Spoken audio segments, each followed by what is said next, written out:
Hello everyone, I'm Jessina Paris and I welcome you all to today's daily news analysis. आज है 8 November 2025 and we are going to be seeing important articles from the Hindu and the Indian Express. So let's begin. So the first article that we're going to be seeing today is the issue of stray dogs. ठीक है, आपने देखा था कुछ महीने पहले ये मुद्दा उठा था with regard to stray dogs कि यहाँ पे कहा गया था कि because of the incidents of dog bites and rabies and attack on minors and children, यहाँ पे 11th August को कहा गया था कि ये जो स्ट्रे डॉग्स है इनको शेल्टर होम्स में रखा जाएगा, बंद किया जाएगा। देन उसको रिवर्स करके एक जजमेंट आया था 22 अगस्त में। 22 अगस्त को ये रिवर्स किया गया था कि नहीं, केवल वो जो रेबीज इन्फेक्टेड वाले डॉग्स हैं सिर्फ उनको यहाँ पे शेल्टर होम्स में रखा जाएगा। Now there is another Supreme Court judgment that has recently come और यहाँ पे बोला है कि stray dogs from public places को remove किया जाए, okay? and यहाँ पे बोला कि all states, ठीक है, all states must immediately remove, mainly public places की बात करें। public places मतलब कौन से places की बात करें हम, जैसे education institutions होते हैं, hospitals होते हैं, sports complexes, bus stands, railway stations, यहाँ से केवल इनको remove किया जाए, ठीक है। Now when you talk about ये जो ऑर्डर दिया है ये किस रूल से लिंक करते हैं, हम ये लिंक करते हैं एनिमल बर्थ कंट्रोल रूल्स 2023। ये जो ABC रूल्स कहते हैं इसको, ये आता है एक एक्ट से which is called as prevention of cruelty to animals act of 1960। So ये 1960 का एक्ट है which talks about prevention of cruelty to animals, okay. ये रेगुलेट करता है stray dog population control by sterilisation, यानी कि उनको वैक्सीनेशन और सब देके इम्यूनाइजेशन करके, and not by killing them, not by culling, ठीक है। तो यहाँ पे आप उनकी देखभाल करो, स्टेरिलाइज करो, न्यूटर करो, ensure that they are free from diseases, so and then you can keep them in the open। तो यहाँ पे जो जजमेंट की बात कर रहे हैं हम, ये क्या क्या बता रहा है, ये कह रहा है कि ये जो डेजिग्नेटेड शेल्टर्स में स्टेरिलाइज वैक्सीन करके पहले उनको शेल्टर होम्स में डाल दो। This is as per the ABC, यानी कि कलिंग यानी किलिंग और सब नहीं होगा, इसमें प्रॉपर यहाँ पे देखभाल किया जाएगा इन डॉग्स की। फर्दर ये एक बार you cannot remove them, okay, you cannot release them back into the same locality once the dogs are removed from that locality, ठीक है, उसको वापस से रिलीज नहीं किया जाएगा। एंड ये किसकी रिस्पॉन्सिबिलिटी होगी, ये जो म्युनिसिपैलिटीज है, म्युनिसिपल अथॉरिटीज या लोकल बॉडीज है, इनको ये करना पड़ेगा 8 वीक्स के अंदर, ओके। ये कंप्लाई करना होगा, रिपोर्ट्स भी देना होगा 8 हफ्ते के अंदर, एंड स्टेट गवर्नमेंट जो है उनको सर्वे भी करना होगा कि क्या इन्होंने इन म्युनिसिपल बॉडीज ने किया है विद इन 2 वीक्स। एक लोकल ऑफिसर को भी अपॉइंटमेंट होगा, नोडल ऑफिसर, ताकि ये अपकीप या सर्वेलेंस या ये जो लोकल बॉडीज अच्छे से कर रहे हैं काम, इसको देखभाल करने के लिए we'll also have a noble body, और इंस्पेक्शंस और सब होगा। इससे ही होगा कि प्रॉपर इंप्लीमेंटेशन होगा, राइट। एंड अगर यहाँ पे लैप्सेस होंगे, वायलेशंस होंगे, तो यहाँ पे स्ट्रिक्ट पनिशमेंट भी दिया जाएगा, okay. Here they will have accountability that will be set in this case. So all hospitals also need to have जो एंटी रेबीज वैक्सीन्स हैं, सो मेडिसिन एंड वेटनेरियंस में हम देखते हैं कि यहाँ पे proper they should have a system to curb any form of rabies. हम देखते हैं वेस्ट मैनेजमेंट अच्छे से होना चाहिए, और जो animal welfare board of India, इनको यहाँ पे डायरेक्ट किया गया है to create some SOPs, this is called as standard operating procedure, कि स्ट्रे डॉग मैनेजमेंट कैसे किया जाए, प्रिवेंशन ऑफ रेबीज कैसे हो, डॉग बाइट प्रिवेंशन कैसे हो, तो इनको पूरा प्रोसीजर लिखना होगा, कोई स्टैंडर्ड्स मेंटेन करने होंगे, and that work is given to home, animal welfare board of India. तो ये पूरा आर्टिकल हमने देखा स्ट्रे डॉग इशू से related. Now let us move to the next article. अगला आर्टिकल हम देखते हैं 150 ईयर्स हुए हैं, ओके, 150 ईयर्स हुए हैं of the song, the national song which is Vande Bharat, okay. Vande Bharat को कंपोज करके कितने साल हुए हैं, 150 ईयर्स, ओके।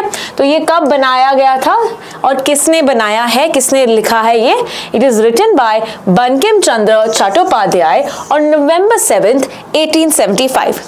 ये पब्लिश किया गया एक लिटरेरी मैगजीन में जिसका नाम है बंगा दर्शन, और it was part of his novel Anand Math. तो आनंद मठ किसने लिखा है? बंकिम चंद्र चट्टोपाध्याय ने। और ये जो है हम देखते हैं some verses of this, 2 verses of the Vande Mataram have been truncated, यानी एलिमिनेट किया गया है।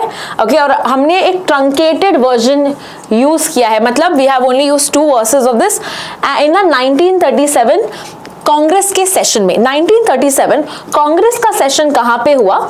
It happened in Faizpur.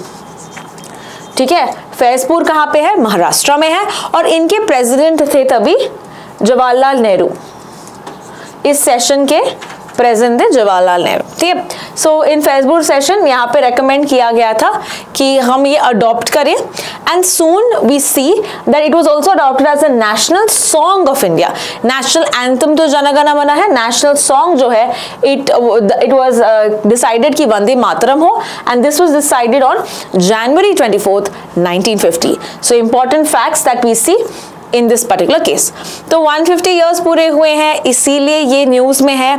इसके अलावा हम देखते हैं कि back then it had a lot of again oppositions receive. अब आपने देखा कि यहाँ पे ट्रंकेटेड विजन या कुछ पार्ट्स निकाले गए थे, एक पैराग्राफ निकाला गया था। क्यों निकाला गया था? बिकॉज वी सी दैट ये एक पैराग्राफ में गॉडेस दुर्गा के बारे में बताया था। Okay, so it was with regard to praising goddess Durga. So Jawaharlal Nehru को लगा कि ये अगर होगा, हमारे जो इस्लामिक भाई बहन हैं और दूसरे धर्म के भाई बहन हैं, they will probably not use it, right. तो पेट्रियाटिक फील या यूनिटी के लिए ये जो रिलीजियस कलर वाले जो भी पैसेज थे या जो स्टैंजा था उसको निकालना पड़ा। तो यहाँ पे प्रधानमंत्री कहते हैं कि वंदे मातरम वाज फ्रैगमेंटेड इन 1937, कि कांग्रेस ने इसको निकाल दिया था। ओके, ये जो पार्ट है निकाल दिया था। तो इन्होंने ये जो आइडेंटिटी है इसको ये किया है विद रिगार्ड टू एक partition, sowing the seeds of division, ये सब किया है, ये ब्लेम करते हैं उस टाइम के कांग्रेस को। So that is the whole political issue. Although we are not interested with the political issue, हमको यहाँ पे बेसिक्स पता होने चाहिए with regard to the Vande Mataram. Let's now proceed to the next article. अगला आर्टिकल हम देखते हैं कि ट्रंप का कहते हैं कि वो इंडिया आएंगे अगले साल, और वो ये भी कहते हैं कि नेहरू जो है नरेंद्र मोदी जो है he is a great man और उनके बहुत अच्छे दोस्त हैं। So he is my friend and we speak and we'll figure that out. He basically is having like a very general conversation about Narendra Modi, and यहाँ पे ये कहते हैं कि I am planning to go to India soon, maybe next year. तो यहाँ पे हम देखते हैं what is important for us from our exam point of view, कि हम देखते हैं कि अगले साल जो क्वाड का समिट होगा वो इंडिया में होगा। I mean this year we see that the quad summit 2025 का क्वाड समिट इंडिया में होगा, which will probably lead all the way till the next year. मतलब जो टर्म होता है, जैसे कि 2024 का क्वाड समिट ये हुआ था यूएस में, so that goes up to the whole year up to 25। तो 25-26 में जो क्वाड समिट होगा ये इंडिया में होगा, लेकिन लोकेशन अभी तक कंफर्म नहीं किया है इंडिया ने। So let's again see what exactly is the quad. Quad जो है 4 कंट्रीज का एक ग्रुपिंग है, जो है Australia, Japan, US and India. ठीक है, so dates are yet to be announce. Mostly ये न्यू दिल्ली में ही होगा as confirmed by India, but dates अभी तक हमको पता नहीं है। सो नेक्स्ट ईयर जब क्वाड समिट होगा 2025 का, तभी हम देखेंगे इंडिया होस्ट करेगी, as well as we will see Trump यानी कि जो प्रेसिडेंट है यूएस के वो आएंगे। ही ऑल्सो टॉक्स अबाउट कि Trump has claim India stopped buying oil from Russia, ये वो क्लेम करते हैं, और उसी के कारण उन्होंने पहले टैक्सेस या ड्यूटीज भी लगाई थी जो है 50%, बिकॉज हम रशिया से ऑयल इंपोर्ट करते थे। सो 25% पहले इंपोर्ट किया और उसके बाद वापस से 25% इंपोज किया, यानी कि टोटल 50%, बिकॉज हम तेल लेके आते हैं रशिया से। वी ऑल्सो सी ये जो टैरिफ्स हैं, इंडिया क्या कहती है, इंडिया कहती है कि ये अनफेयर है, अनजस्टिफाइड है एंड टोटली अनरीजनेबल है। वी ऑल्सो सी कि इंडिया पाकिस्तान के रिलेशंस में भी ट्रंप का यहाँ पे कुछ कहना है।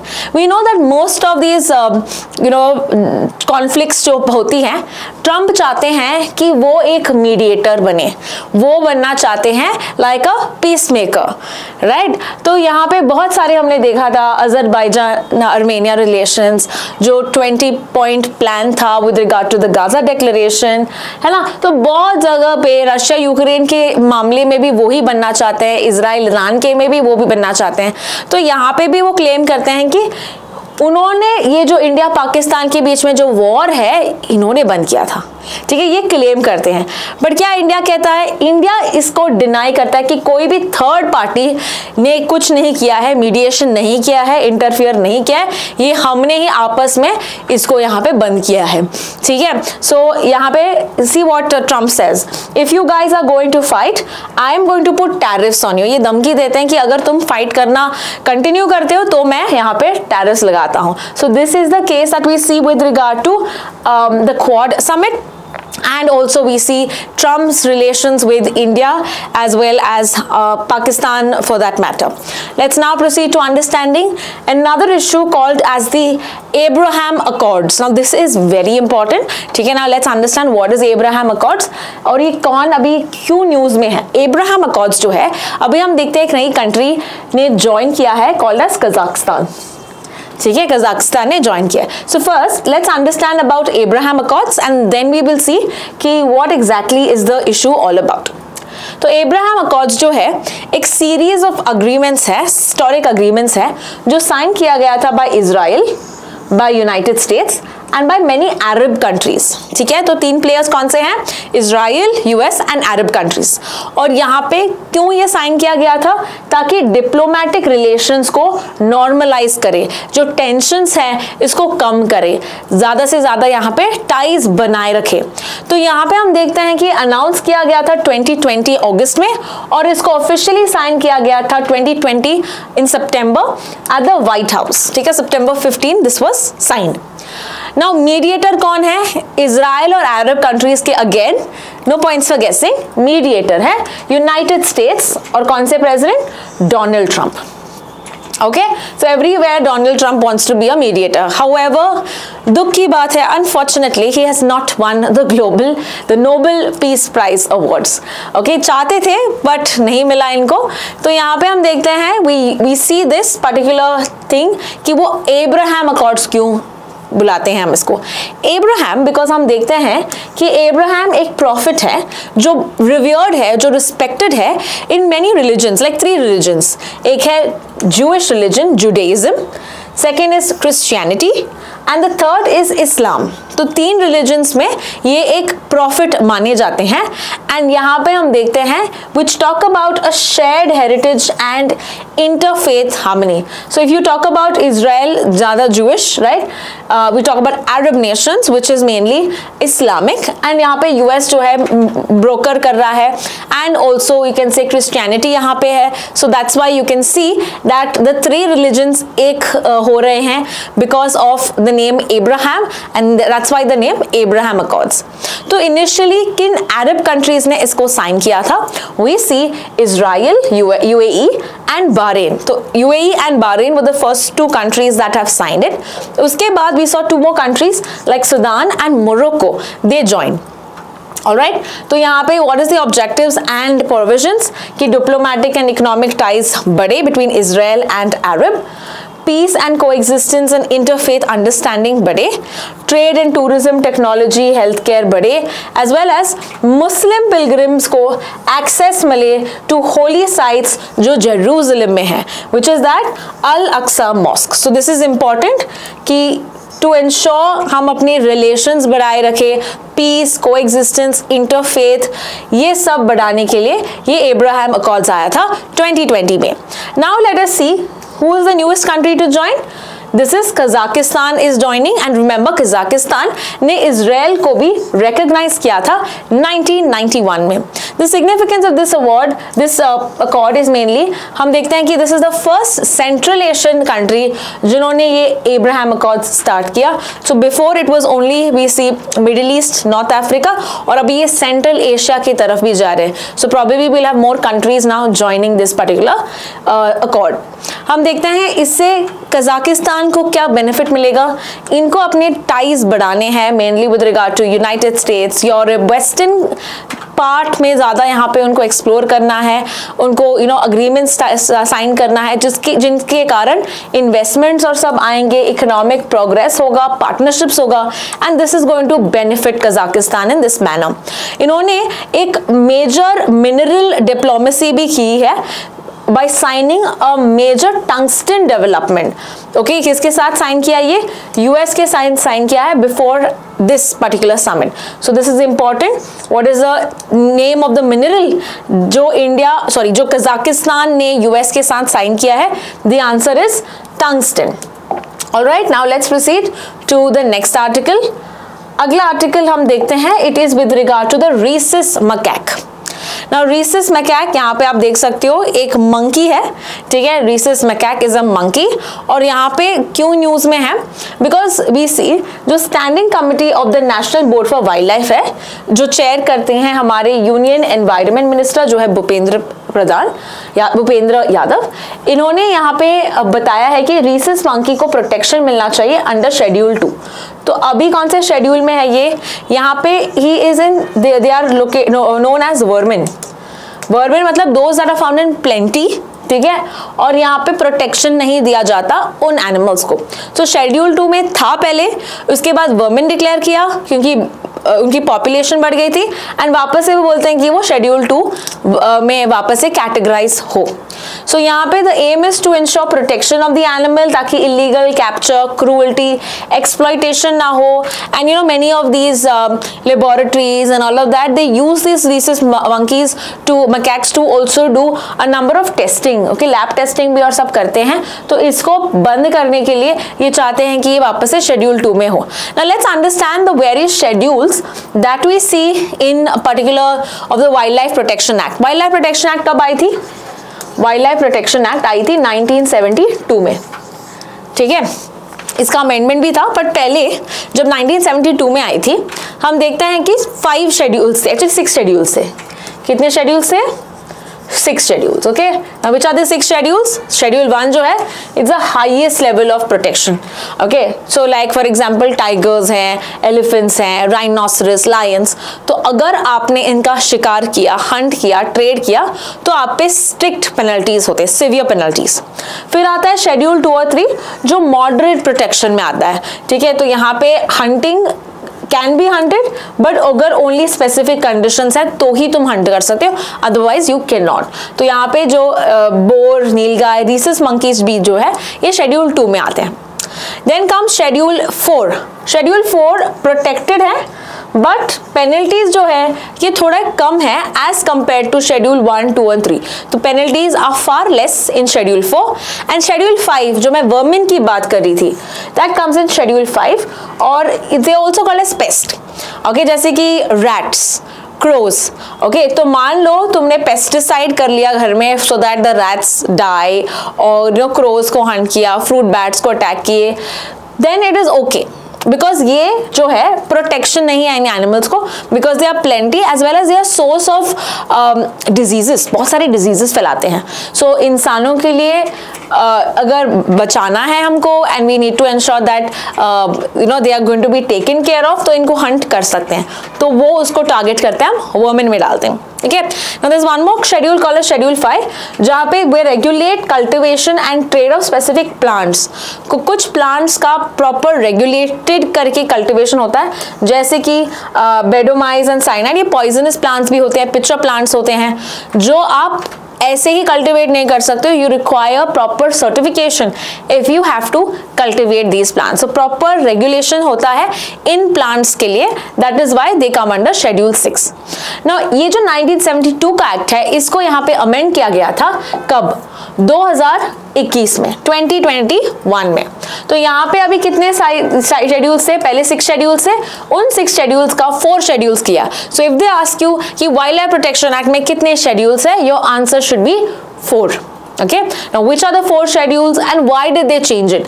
तो यहाँ पे साइट्स जो है ये ऐसी बॉडी है that is convention on international trade off endangered species, ताकि हम कंजर्वेशन करें ऑफ दीज एनिमल्स। यहाँ पे वी सी इनके अलाइनमेंट में हमने ये 4 शेड्यूल्स डाले हैं। So we wanted to implement sites, we wanted to ensure proper protection हो बेस्ड ऑन इंटरनेशनल स्टैंडर्ड्स, तो इसीलिए हमने ये 4 शेड्यूल्स दिए हैं। First one highest protection, second one little lesser protection, third one जो प्लांट्स की बात कर रहे हैं हम, कल्टिवेशन और सब, वो आता है थर्ड में, एंड जो साइट्स के स्पीशीज है ये आते हैं 4th शेड्यूल में। तो total we have 4 schedules. Okay, now invasive alien species क्या होते हैं? ओके, नाउ यहाँ पे we see that some species right जो इंट्रोड्यूस किए जाते हैं और इट क्रिएट्स लाइक प्रॉब्लम और nuisance to the native species, इनको बोलते हैं इन्वेजिव स्पीशीज। जो हार्म पहुंचाते हैं उस जगह के स्पीशीज को, उसको बोलते हैं इन्वेजिव एलियन स्पीशीज। तो इनको रेगुलेट करते हैं wild life protection amendment act 2021 में। तो गवर्नमेंट के पास वो पावर है टू प्रोहिबिट या control them. Then we have penalties बढ़ गई हैं, पहले पेनल्टीज थे 25,000, अभी बन गया था 1 lakh rupees. And we also see management किया जा रहा है सैंक्चुरीज का, वाइल्ड लाइफ सैंक्चुरीज का, with the help of Gram Sabha. तो ग्राम सभा यहाँ पे कंसल्टेशन करेगी। ओके, एंड ये मैंडेटरी है, स्पेशली अगर हम शेड्यूल्ड एरियाज की बात कर रहे हैं। So this is all with regard to the wild life protection act. जो अभी जो रीसस मंकीज की हम बात कर रहे हैं, ये शेड्यूल 2 में वापस से लगाना चाहते हैं जो वर्मिन डिक्लेयर किया गए थे। Now we also see that ये जो रीसस मंकीज हैं इनका जो IUCN स्टेटस क्या है? इनका जो IUCN स्टेटस है, it is least concern. Okay, now a question for you, IUCN का हेडक्वार्टर्स क्या है? ये आपको कमेंट सेक्शन में बताना है। IUCN का फुल फॉर्म बताती हूँ, international union for conservation of nature. ये बॉडी बनी थी 1948 में। आपको यहाँ पे हेडक्वार्टर्स क्या है ये बताना है in the comment section. Let's now proceed to the next article. अगला आर्टिकल है कि चाइना ने लॉन्च किया है एक नया एयरक्राफ्ट कैरियर। तो sometimes they do ask, specially एलेट में ऐसे दूसरे एग्जाम से पूछा जाता है कि ये जो पर्टिकुलर वेसल है या एयरक्राफ्ट कैरियर है, ये किस कंट्री ने अभी रिसेंटली कमीशन किया है। तो आपको यहाँ पे याद रखना है कि चाइना ने एक एयरक्राफ्ट कैरियर लॉन्च किया है called as Fujian. Now remember, India के भी कुछ एयरक्राफ्ट कैरियर्स हैं, which are they?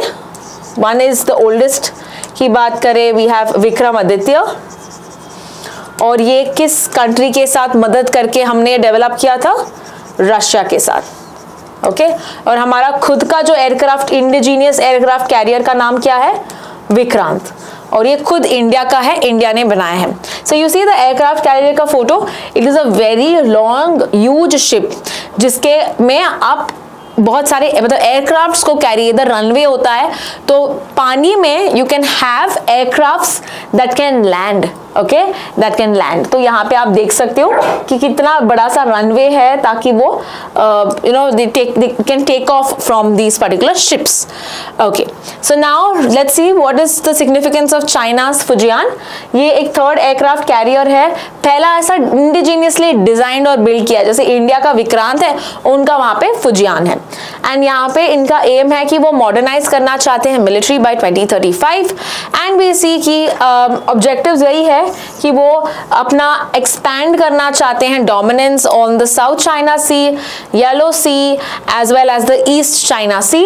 Apart from that ये पैसिफिक ओशन की तरफ भी जाना चाहते हैं, तो वहां पे यूएस को भी टक्कर देना चाहता है। That is what China wants to do. So this was with regard to the Chinese ship Fujian. और हम देखते हैं इसको कंपेयर करते हैं दूसरे एयरक्राफ्ट कैरियर्स के साथ। तो फर्स्ट वाला जो चाइना का एयरक्राफ्ट कैरियर है था वो है लियोंगिंग। हमने बोला था 3 एयरक्राफ्ट कैरियर्स हैं। फिर दूसरा वाला है शैंडोंग और तीसरा अभी हम देखते हैं फुजियान। सो चाइना ने भी रशिया की मदद ली थी, यानी कि सोवियत मेड था इनका जो पहला एयरक्राफ्ट कैरियर लियोंगिंग। एंड शैंडोंग भी जो है ये भी सोवियत डिज़ाइन से इस्तेमाल किया था, लेकिन फुजियान जो है ये फुल्ली इंडिजीनियस, उनका खुद का एक चाइनीज एयरक्राफ्ट कैरियर है। हम देखते हैं power sources and numbers, total कभी कितने एयरक्राफ्ट कैरियर्स हम देखते हैं 3 है, व्हेयरएज यूएस की अगर हम यूएस को कंपेयर करें then US has about 11 nuclear powered carriers. Okay, तो it can operate indefinitely, very strong when we talk about this particular base. Proceeding to the next article जो है टाइफून कलमेगी के बारे में। ओके, नाउ रिमेंबर बहुत सारे news में आ रहे हैं टाइफून, साइक्लोन्स, है ना, हरिकेन्स। तो एक बार रिवाइज करते हैं, हमने अभी कौन से ये वेदर इवेंट्स देखे हैं, ये सब हम बोलते हैं tropical cyclones. We all call this as tropical cyclones. Okay, ना tropical cyclones have different names. So India में, इंडियन ओशन रीजन में हम इसको साइक्लोन कहते हैं। जो अटलांटिक ओशन में है या अगर पैसिफिक ओशन जो यूएस के साइड में है तो उसको हम हरिकेन कहते हैं। ओके, और तीसरा, अगर ये पैसिफिक ओशन में है यानी कि जापान, वियतनाम, थाईलैंड ये साइड, ओके, सो यहाँ पे पैसिफिक ओशन के पास, then we also call it typhoon. So ये नाम आपको पता होना चाहिए कहाँ पे क्या हम इसको बोलते हैं। Now the in also Australia की बात करें, we call it willy willy, we call it willy willy, ठीक है। So let's start with cyclone. तो साइक्लोन की बात करें, इंडिया में कौन सा रीसेंट साइक्लोन इंडिया अफेक्ट किया था? Cyclone Montha, right, cyclone Montha. And cyclone Montha के बहुत बारे में हमने बहुत विस्तार से भी डिस्कस किया है लास्ट वीक के मोस्ट इंपॉर्टेंट टॉपिक में। तो अगर आपने वो नहीं देखा please go watch it, because this is explaining about cyclone, उसको नेम कैसे करते हैं ये सब हमने डिस्कस किया है। तो cyclone Montha named by Thailand, and इसका मतलब है फ्रेग्रेंट फ्लावर या beautiful flower. Then we have hurricane. Recently एक हरिकेन भी आया था, लास्ट मंथ ही हम देखते हैं, जमैका, ओके, इस रीजन को अफेक्ट किया गया था। एंड ये बहुत सिवियर एक साइक्लोन था, कैटेगरी 5 साइक्लोन बोलते हैं हम इसको। और यहाँ ये कहाँ पे था? इसका नाम क्या था? Melissa. The name of the cyclone is Melissa. So this also was in the recent news that we see. Now let's talk about typhoon. Typhoon जो है it is mainly in the Pacific Ocean के side में, in the Asian side की बात करें, okay, अगर USA की side था तभी भी हम उसको हरिकेन कहते हैं, बट अगर हम एशिया के साइड की कंट्रीज की बात करते हैं वहां पे जब एक ट्रॉपिकल साइक्लोन होता है उसको हम टाइफून कहते हैं। और यहाँ पे रिसेंटली कौन सा टाइफून आया है? The name is Kalmaegi. Now Kalmaegi ने किस रीजन को अटैक किया? इसका लैंडफॉल कहाँ पे हुआ? इन द रीजन कॉल्ड है फिलीपींस, ठीक है, फिलीपींस। और देखो डेथ टोल कितना है? 193। सो ये बहुत ही एक कैटास्ट्रॉफिक टाइफून थी या ट्रॉपिकल साइक्लोन थी, ये हम कह सकते हैं। इसके अलावा it is said it has going to affect now even Vietnam में भी ऐसा ही डिस्ट्रक्शन करेगा, ये इस आर्टिकल में कहा गया है। And in the next few days we will see कि वो थाईलैंड को भी अटैक मतलब अफेक्ट करेगा। इट इज सेड कि ये जो वियतनाम वाला जो यहाँ पे जो साइक्लोन है Kalmaegi, this is one of the most dangerous cyclones of this particular year. तो बहुत यहाँ पे डिस्ट्रक्शन हुआ है, आप यहाँ पे फोटो में भी देख सकते हैं।